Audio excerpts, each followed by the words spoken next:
ഈ പ്രേതങ്ങൾക്കേ ഇരുട്ടത്ത് നന്നായിട്ട് കണ്ണാണാൻ പറ്റും. ഇതുങ്ങൾ ഒച്ച ഉണ്ടാക്കാതെ നമ്മുടെ കൂടെ ഇങ്ങനെ നടക്കും.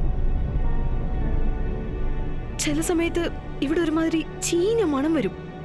എലിയോ പെരിച്ചാഴിയോ ഒക്കെ ചത്ത ചീഞ്ഞ പോലൊരു മണം. ഈ സ്ഥലം മോക്കത്ര അറിയാത്തതുകൊണ്ടാണ് എപ്പോഴും ആരെങ്കിലും അലർന്നതായോ കരയുന്നതായോ ഒക്കെ തോന്നും. എനിക്കിവിടെ വന്ന് നിൽക്കാൻ ഒരിക്കലും ഇഷ്ടമല്ലായിരുന്നു. This place is bringing me a lot of bad memories.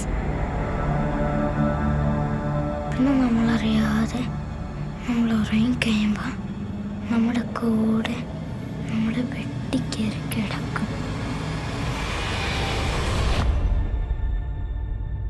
അമ്മ പറഞ്ഞല്ലോ പ്രേതമൊന്നുമില്ല എന്ന് വെറുതെ പറയുന്നതെന്ന്.